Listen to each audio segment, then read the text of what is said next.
Well, welcome to Real Estate Now, a little bit different format. Stacy, welcome. Welcome. I'm super excited. Happy to be here. Yes. So before we bring in our guests, let's share what we're doing. We are starting off 2022 right. We, as we alluded to in our final live broadcast in December, that we're changing format a little bit, and we're going to a deeper, well-produced podcast style. So here we are. We're doing it for the first time here in 2022. Super excited for the show and our guest, and most importantly, our viewers. So we can get deeper into conversations. We can get much cleaner video and audio. If you guys just want to see what kind of video train wrecks we had, go back and look at all of December's productions, and you will see what was going down the pipeline.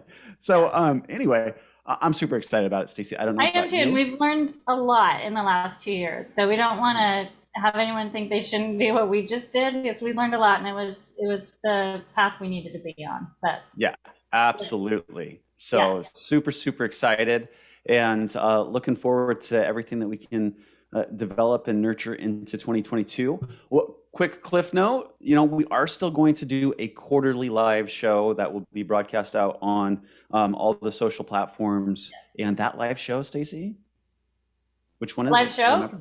Yeah, the live show that we're still going to do.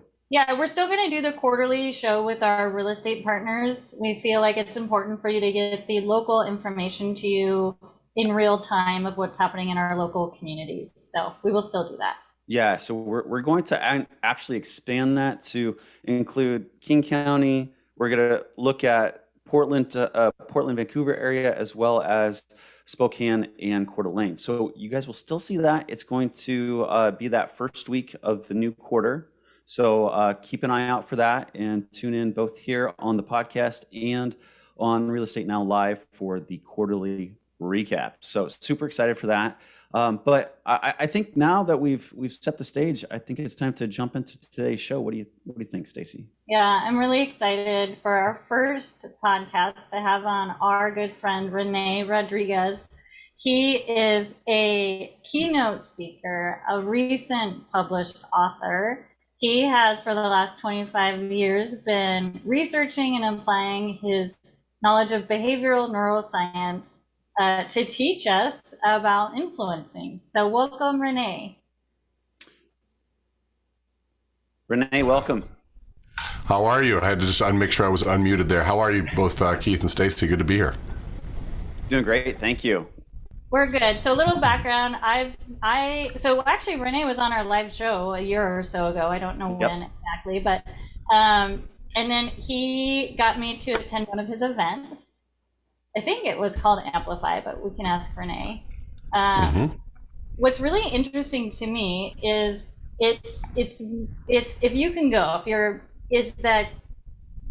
he breaks through barriers so quickly in 2 days.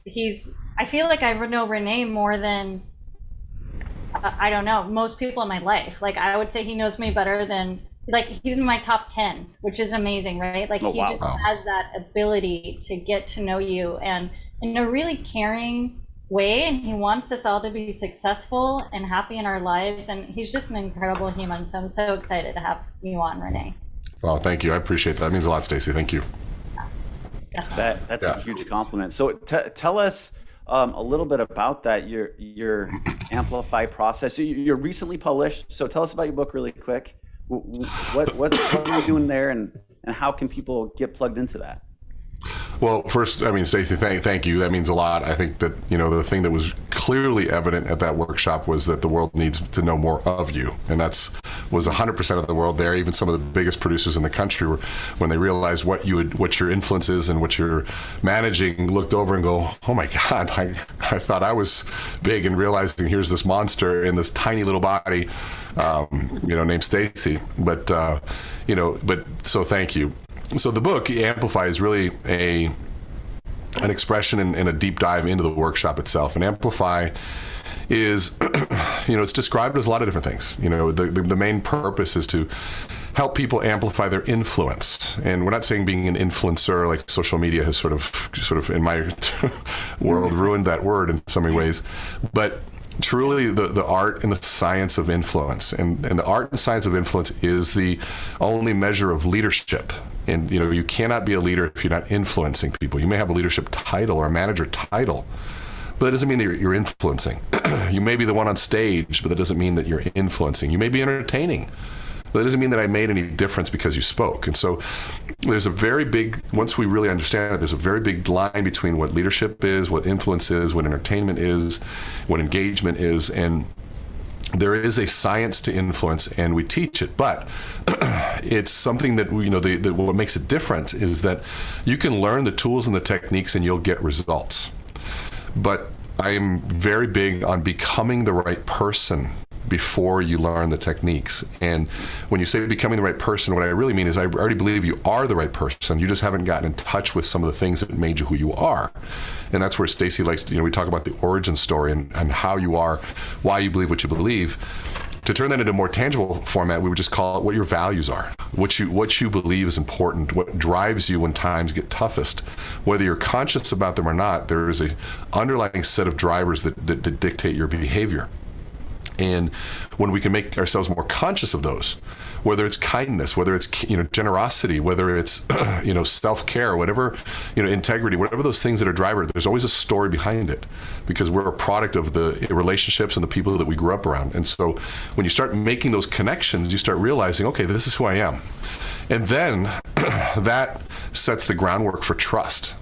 And then once that groundwork for trust is laid, now we can implement the tools to really persuade and really share an idea and properly communicate the value of a concept that, without using the techniques, might go over someone's head or might just go in one ear and not the other. And sadly, people wouldn't make the change. There are a lot of people that need to change their diet but haven't been presented in the right way. There are a lot of people that could be making a lot more money than they are in your industry, but it hasn't been presented to them in the right way. And maybe they weren't ready to hear it, regardless of what it is. And so we're teaching leaders how to really communicate and structure a message in a very scientific sequence that follows the pattern of the brain. Yeah.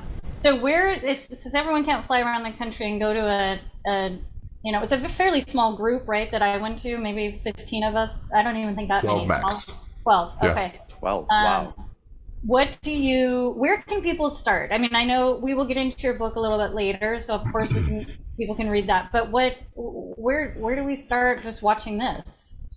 Well, I think, you know, I wanted to make this accessible to everyone. You know, the course you went through is $6,000 per person, but I also just launched a podcast. We're on our 11th episode, and the biggest feedback we get on the podcast, it doesn't feel like a podcast, it feels like a training. And so I don't really know how else not to do it. So we're offering a ton of value through our weekly podcast, and it's called The Neuroside.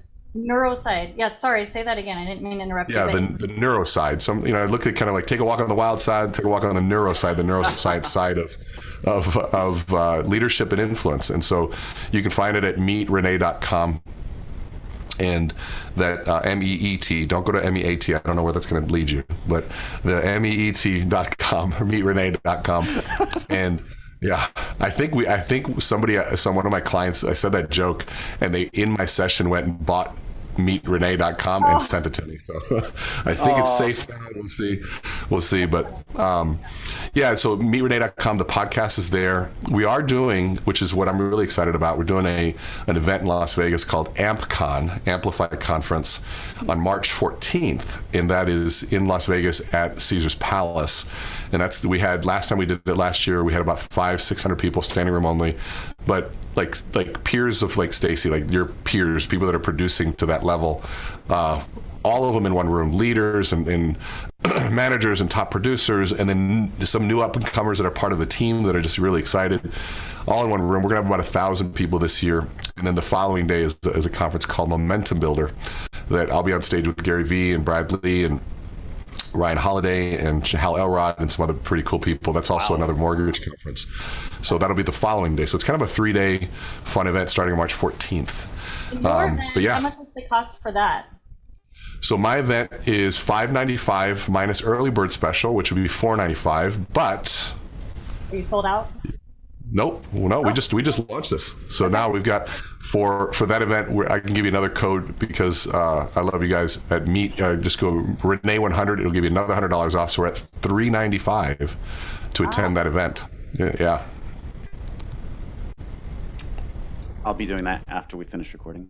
What I find, the other thing I learned mainly from having someone in your group, Renee, was this is not just for mortgage people. This could be for all industries if you're a leader. I mean, I don't know who it wouldn't impact. I think it's a great thing for 100% of all humans to go through.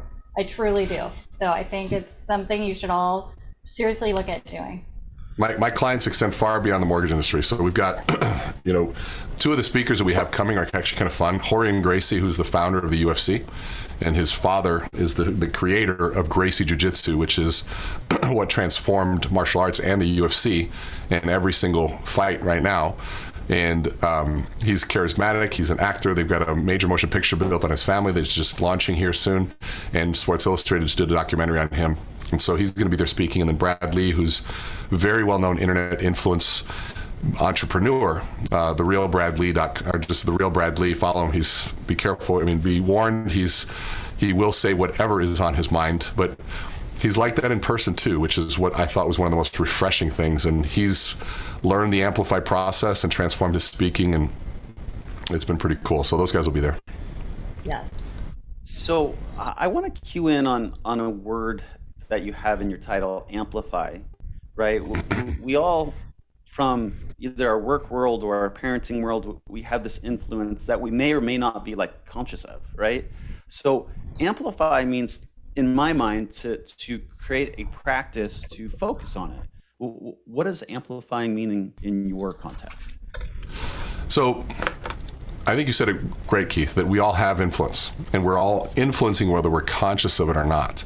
Right. And you look at it from a neuroscience perspective, we are constantly sending signals from a physiology perspective. Light travels faster than sound, so what I see about you is going to tell me more than what I hear.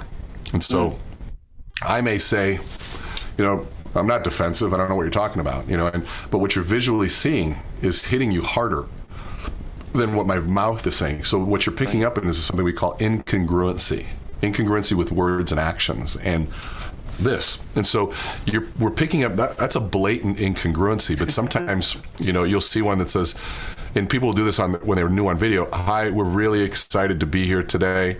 I can't wait more for our next guest." And my mouth is saying all the right words, but my tone is saying nothing that's in alignment with it. And so there's another incongruency. So unintentionally, we're communicating and influencing things like that. And what we're doing is, when we talk about amplify, is we're trying to shine a light on those pieces so that we go, oh, okay, hold on a second. If I say, I'm really excited, hey, I'm really excited to be here today. And all of a sudden, to really find that tone, it amplifies the influence in the right direction and makes it congruent with what you're trying to communicate. And what's sad is that we've worked with so many people that had, what I would say mediocre ideas that never went anywhere. And I've seen so many people that have, or mediocre ideas that went somewhere, because they knew how to deliver it. But I saw people with fantastic ideas, brilliant ideas that never went anywhere because nobody taught them. And so we're trying to bridge that gap. Yeah. What can you share about that process of how you get the hook and can you share that? Or is that someone needs to go to an event? Okay. No, we can share any. The thing about this is I do look at the world pretty abundantly, and so I try to give away as much as I can. And love that. So the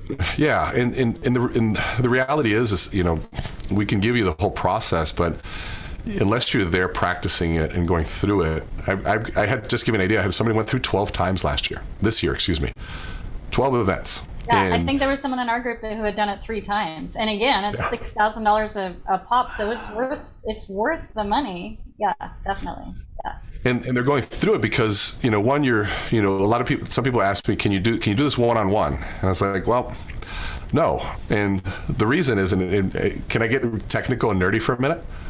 Yeah, go for it. So we'll talk about the process, and then I'll give you what the method is.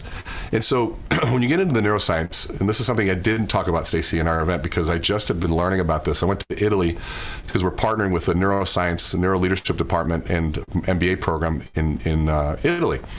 And at one point, this group was the #1 MBA program in all of Europe. And so the founder of that program was also the co-founder of the Neuro Leadership Institute here in the United States. And so they found us and like, Renee, we want to work with you. You've been doing this for 27 years. We have the research, but you have the experience. And so let's talk about what that really means and merge science with experience. And so it was 7 days of just me nerding out and learning and teaching them the method, and they were just excited because it matched the research. But what we learned, what I learned about were the concept of things that are biologically primary and biologically secondary. And so, what does that mean? There are things that are biologically primary that we have to learn. As children and babies, we need to be able to recognize facial expressions of a friendly face or a non-friendly face. As leaders, we need to be able to, the same skill translates to be able to, recognize tone of voice and body language cues to recognize the emotional intelligence side of leadership. And those are primary sort of activities.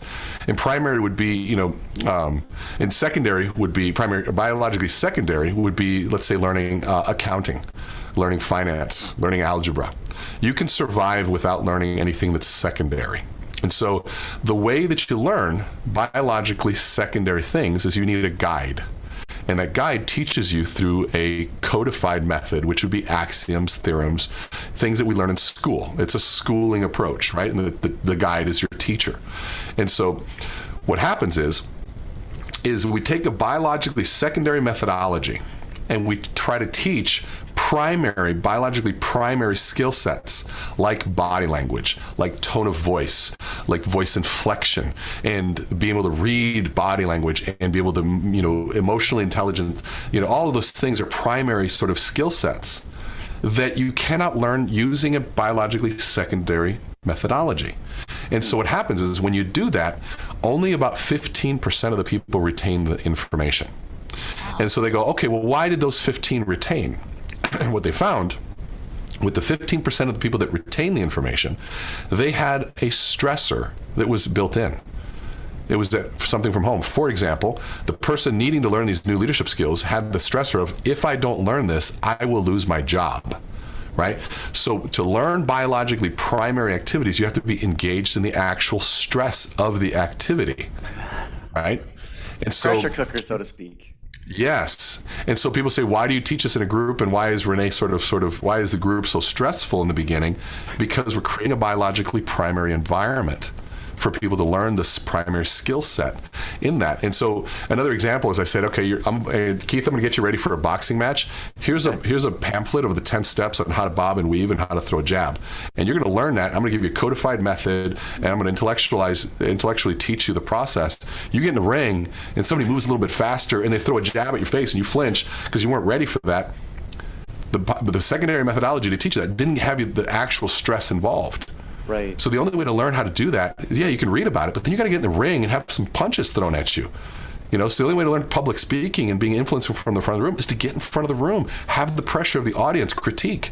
And if you can't deal with that stressful process, you're not learning it. And so the answer to people saying, can you teach me one-on-one? No, I can show you. But if you already have the experience, then yes, we can work through some things. But if you're not in that place yet, you have to get in front of a room. And so the stress never goes away, but we do make you braver, if that makes sense. Right?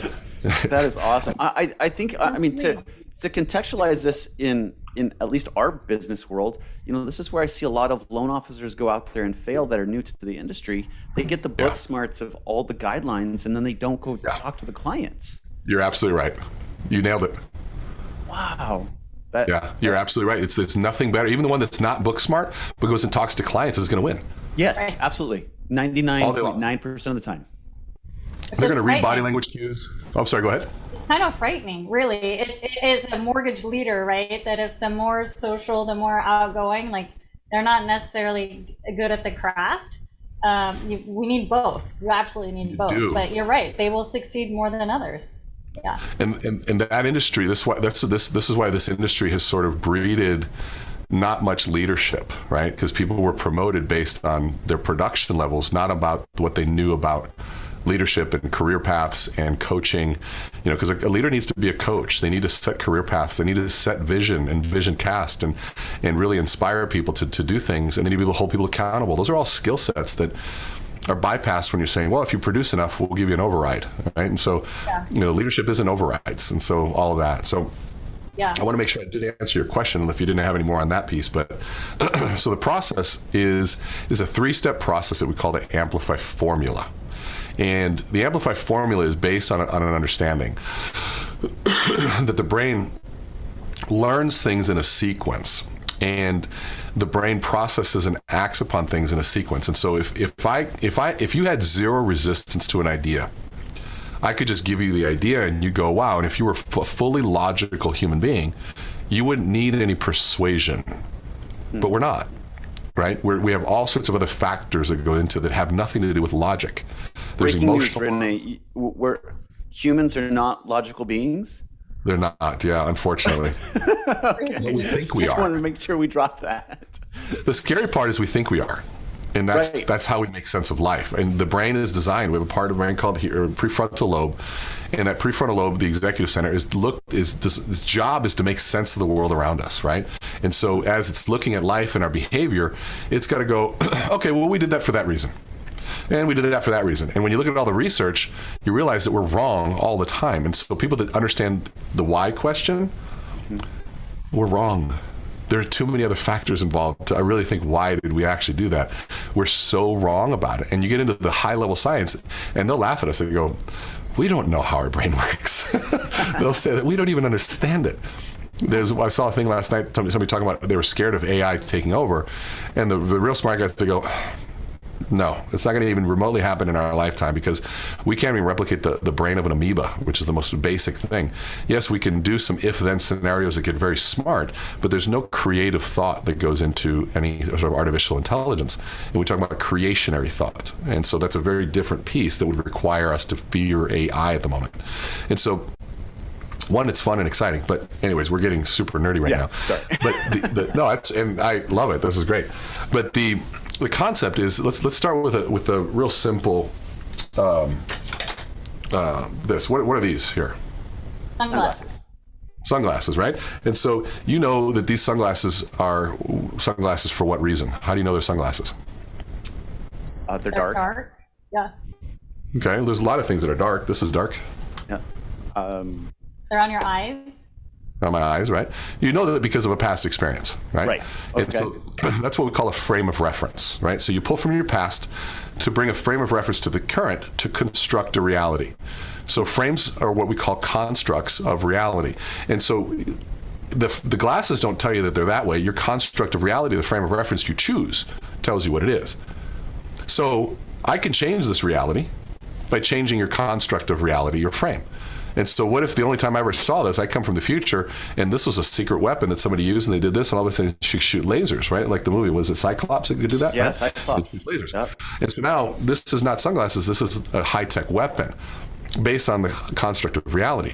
And so, you can look at a fork, you look at, what's this? Right?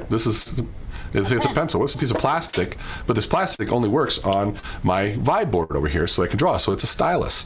And so if you never knew what a stylus was, you'd be like, a stylus? How would this plastic thing with no ink and no lead work? Well, if you've never had any frame of reference to that, you wouldn't understand it. And so that's where we get into innovation, right? And disruptive technology has no frames of reference. But let's make it simpler.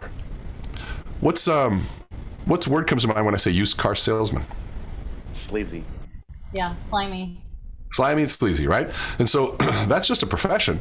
Yet for some reason it triggered something from the past, which would be your frame of reference. And that frame of reference comes in and constructs a used car salesman, probably look like this. Hey, don't worry, you can trust me, right? I'm a used car salesman. And all of a sudden, the incongruency of your frame to what I just said brings laughter. And because it's so far-fetched, right? Like you have to be joking to say something so ridiculous that you can trust me because I'm a used car salesman when the frames don't match. And so what we realize is that framing helps us understand reality. And if framing understands reality, I'm going to just bring my face back into play here. Where is it? I'm out of.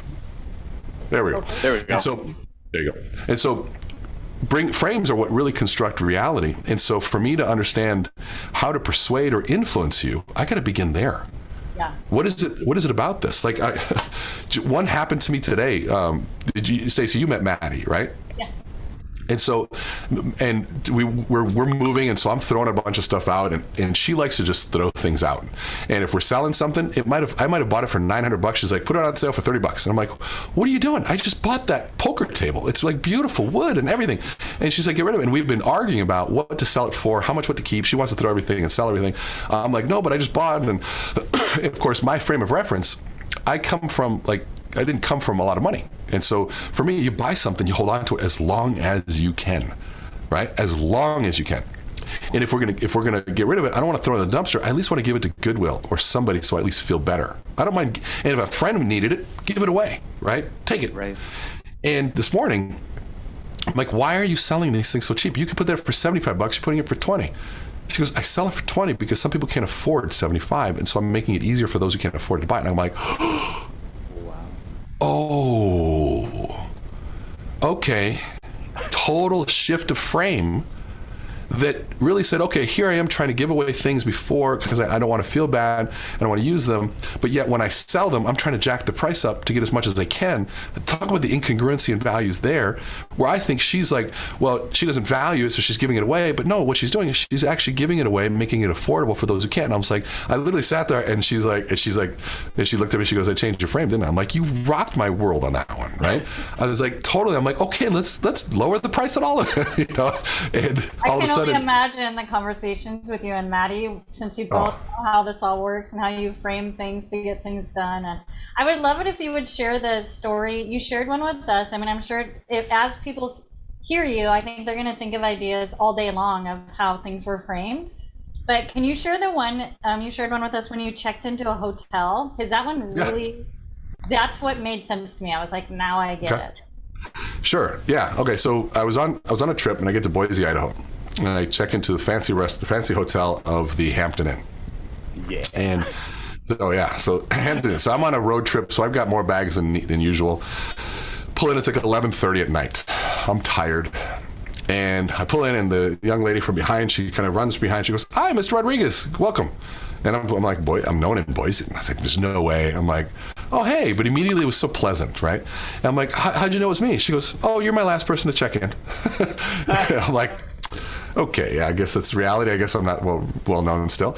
And so, and she's like, and right away, she's like, oh, this is great. I've got you on one of our VIP floors, so you're going to need to actually use the key card to get in. I'm like, oh, VIP floors in Hampton. I'm like, oh, cool. Okay, very cool. And she goes, and you're going to love this room. It's in the quietest part of the entire hotel, so no one's going to wake you up, and you get a chance to sleep because I know you've probably been up pretty late. I'm like, you know what happened? Quietest part. I'm like, wow, this is super cool. This is great. And she's like, yep, gives me the bags and everything. And she's like, you know, you're going to have to use your key card. So I'm like, great. I'm like, man, VIP floor, quietest room in the hotel. She knew my name. Like, this is fantastic. Hampton Inn, go, right? I grab my bags and I go to the hotel. I go into the elevator, and of course, you know, you got one of those super grips. You got like 3 bags here and a couple bags here. You have to let go of one of those grips that took you like 2 minutes to figure out. That looks okay. I'm on VIP floor, so I scan my card, boom, re-grip the bags, and I go and I'm walking, and I'm going, man, quietest room in the hotel. This is great. And I'm walking, can't wait to get to this quiet room in the hotel. And I'm walking, and I realize quietest room really meant furthest from the elevator. And I sat there, and I stopped in the hallway, and I go, wow, that was really cool. And I got there, and I put my bags down, and I sat down, and I just started thinking, and I go, how powerful was that she created this event? And I said, let's replay that entire scenario and change a couple of things that she could have done. And I pull in, and she's like, oh, my last person finally came. I can go home. Oh, sorry. I'm sorry. Did I keep you here? No, it's okay. Not a big deal. You know, it's like 11:30, but you know, I usually get off about 45 minutes ago, but good. I'm glad you made it. Oh, guys, sorry, we had issues at the airport. You know, couldn't get the cab or couldn't get the Uber and everything. She's like, yeah, no, it's okay. No problem. She goes, oh, man, sorry, Mr. Rodriguez. The only room I have left is the furthest from the elevator. It's quite a hike, and I see you've got a lot of bags there. I apologize. I'm like, oh, man, I hate when I have to walk that far. Do you have anything closer? She goes, no, I'm sorry. I know that's tough. Oh, and we kind of live in a, you know, for your own safety, you know, we force you guys to use key cards, so I don't want anybody weird getting up into your floor. And so, sorry, I know that you're going to have to drop your bags and re-grip the bags. And I know it's annoying, but we do that for your safety and all that. I'm like, well, what neighborhood am I in right now? Is this a bad place?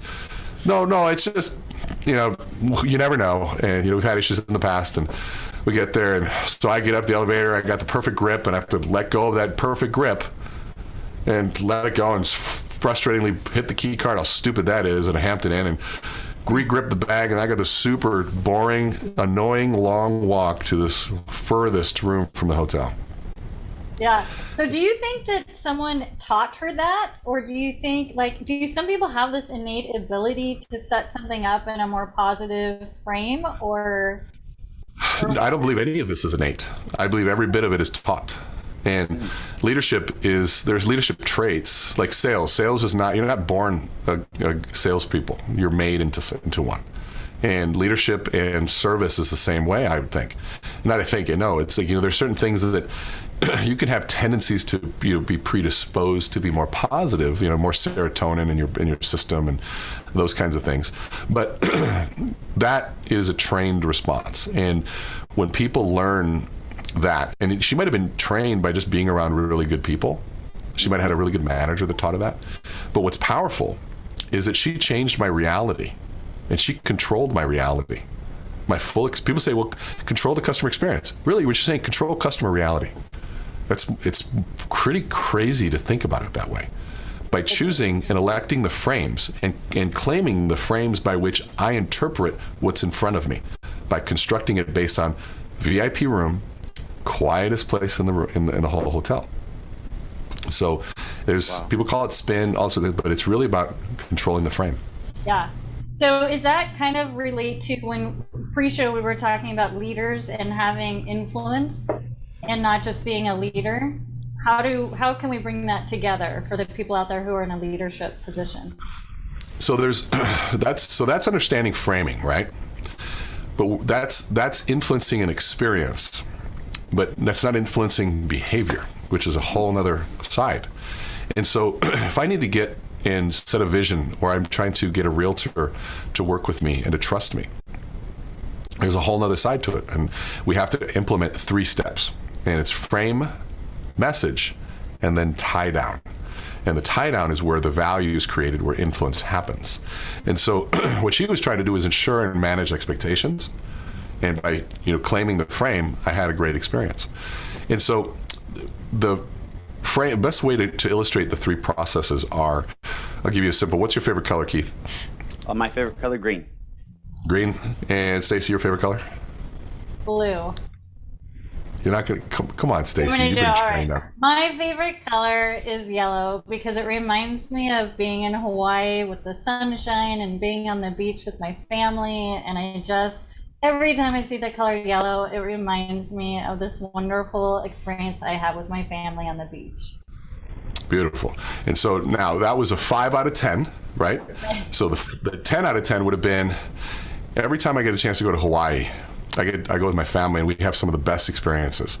The sun is shining, we have time, we're not working, and some of the greatest experiences happen. And the sun is this beautiful yellow, and the flowers are yellow, so it reminds me of that time. So my favorite color is yellow. To save yellow for the last, right? Okay. And so we tell people, the part of it's like learning the score of the game before the game starts, right? You don't want that.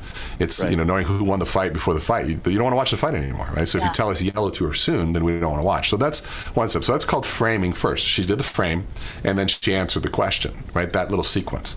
The tie down, though, answers a different question of what that means to you.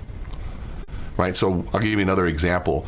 I was helping an executive get ready for and this is in the book, this is in my first TED Talk, I outlined this. And the story of Janice, the one I'm going to illustrate, is sort of a theme that kind of follows throughout the whole book. She was taking over $1 billion business unit within a very large organization. And in that, excuse me, and in that, we asked that there was a 9-hour interview that she had to be a part of. And 10, 11, 8 people. I forget how many people were part of that interview. And it's very, very intense. And so we did a mock interview with her. I put 3 people in front of her, and I would sit off to the side. We'd ask her questions. I'd look for sequencing, timing, facial expressions, all the things that I look for. And so the first question was, tell us something you're proud of. And she answered like most people were taught, which was short, concise, and to the point. She hitched her coat, looked at us, and said, I got straight A's my last year in school. It was one of my proudest moments. Of course, real straight answer. The problem was she didn't provide a frame. And so what happens in the brain, remember, frames construct reality. And the brain does not do well without understanding reality. So if you don't give me the frame, my brain's going to create one for you. And so, because I have to, it's science, right? I have to understand, so I'm going to construct from my experience. So she said, for straight A's my last year in school. And they said, Renee, what'd you think? And I said, okay, so there was no frame. So I said, okay, so straight A's your last year in school? I started framing her. I said, so you're a procrastinator? You're going to procrastinate for us as well? She looks at me like I'm crazy. I said, oh, I'm sorry. Did mom and daddy pay for school so you didn't have to work that hard? Is that what happened? And now she's literally has a tear in her eye. And I said, now, Janice, I didn't mean any of those words that I said. I said, but you didn't give us a frame. So we have no idea what straight A's your last year in school means. But I do know it was important to you, wasn't it? And she just nodded her head. And I said, why? It took her a minute and a half to compose herself. And she looks at me and she says, when you've been told you're stupid your entire life by adults, you tend to believe them. And something happened my last year in school where either I told them, I said I was either going to believe them forever or I was going to do something about it. And I did something about it. It's like, okay, so now. Okay, that gave me tingles there. Yeah. Yeah, right. That's and that completely different. And that feeling you're feeling, this is what I try to tell people. Pay attention to what happens when a frame works its magic. Right. Here I told you the same story. All I did was change the sequence. And so now all of a sudden, you start with the frame because the frame dictates the message. And so we say, okay, so now let's pretend I'm interviewing for both of you.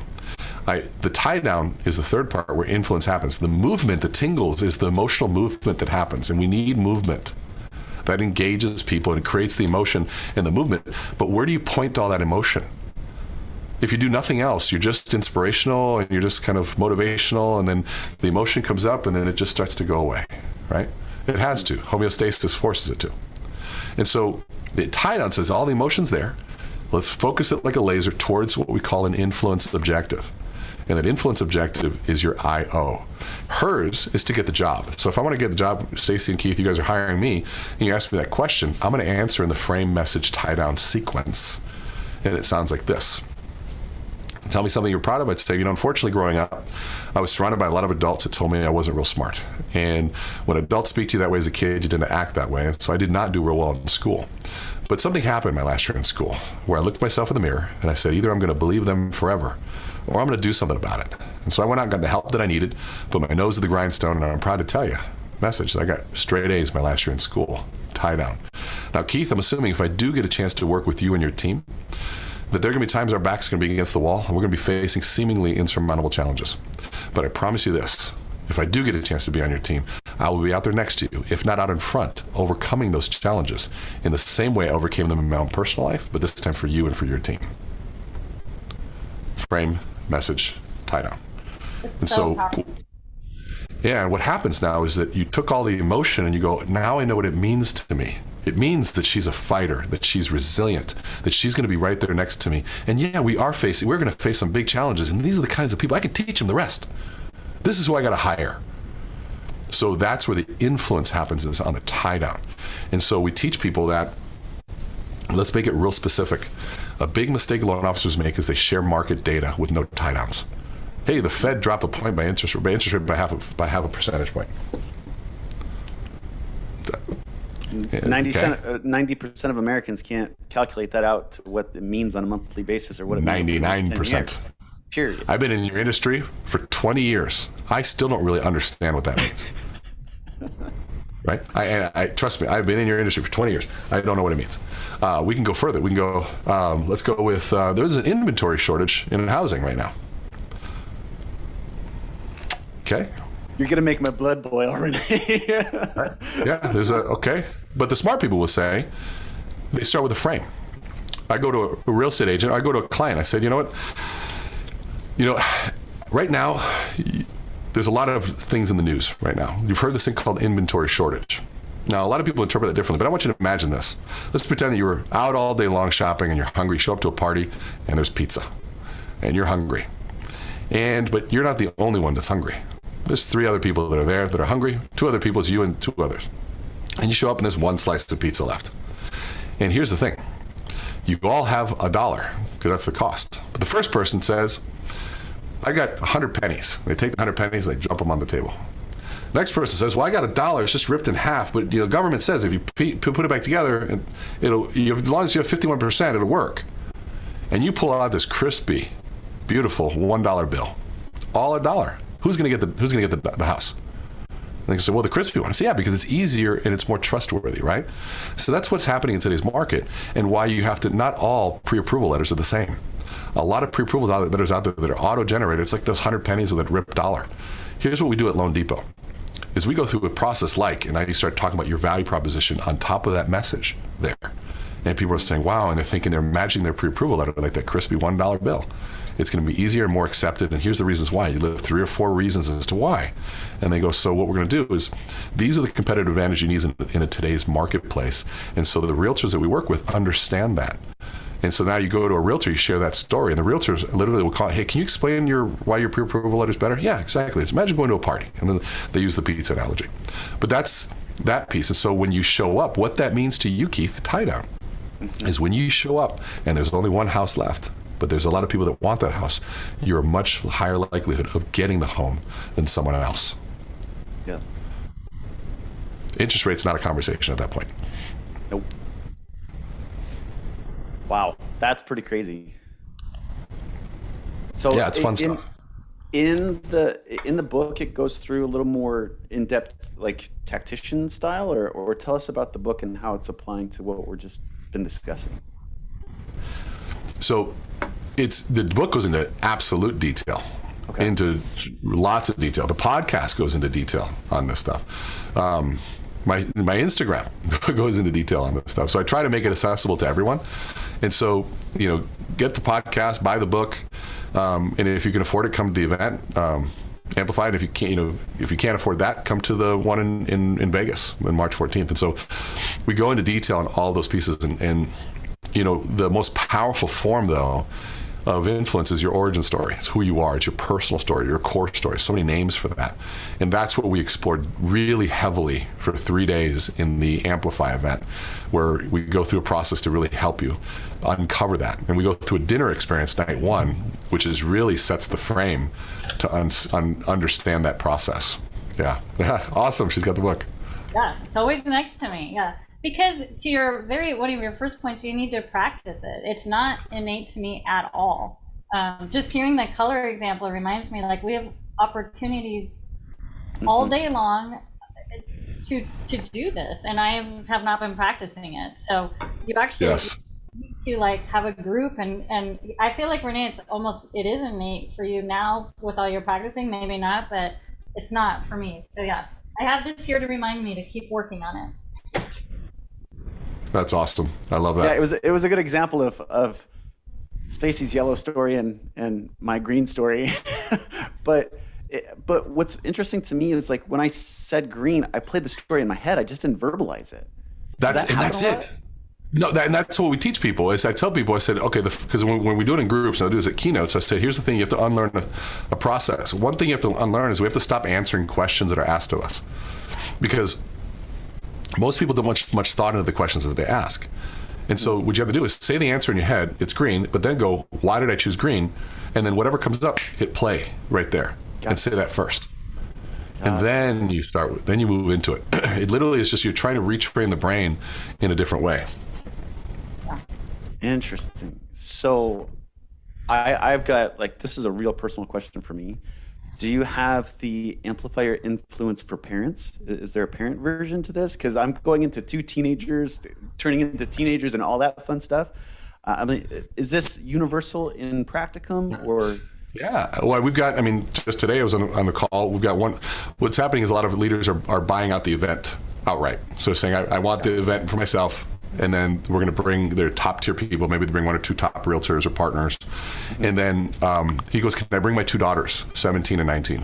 Absolutely. Cool. I've got another one that says they're bringing their daughter to the event. I've had probably 8 children come this last year. Both of my boys have been through it.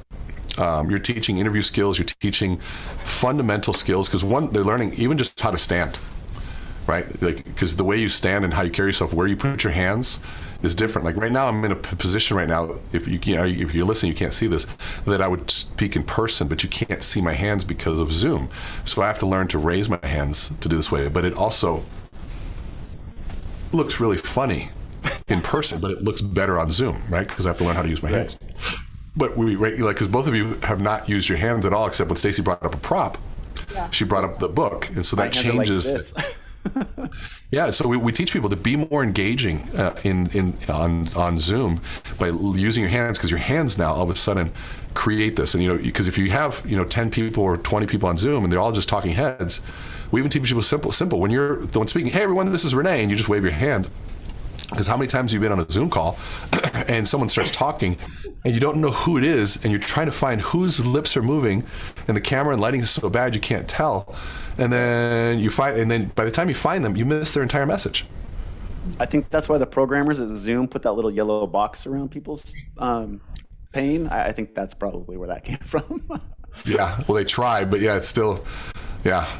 But yeah, I mean, just not that we can get into this right now, but there's different skills you need to know for influence on video and in person, and in large groups and small groups. So where can people find your book so they can learn more about this? You go to buyamplifybook.com, or just go to meetrenee.com, MEET Renee.com, and Renee, RENE, just one E, and you can go there. It's right there on the front. You can get the podcast from there. You can learn about Amplify right there. You can watch the videos from there. You can do anything you want, all from meetrenee.com. And follow me, CReneeSpeak.com. Yeah, you're on TikTok. Yeah, I know. See Renee Speak, all See Renee Speak on Instagram, TikTok, all that sort of stuff. Yeah, I'm trying to keep up to speed so I can at least have fun with it. Yeah, there you go. And you do. He really gives a lot of great information in those. So, do you have any final questions, Keith? No. Any final thoughts for you, Renee, as we jump into a brand new year and continue the movement forward? I think I would love your take on the mindset of a New Year's resolution. Well, a group called Solomon did a study that said about 70% of New Year's resolutions are abandoned by February 1st. And so, I mean, we all know that if you work out in the gym, you know that it's the first, January, you're going to hate it because everybody with the New Year's resolutions comes in. You wait a couple weeks and they're gone after a while. And we're just not good at keeping resolutions. We're not good at those things because we don't do it right. We're not attaching things to our personal values. We're not attaching things to the fear of loss of our values.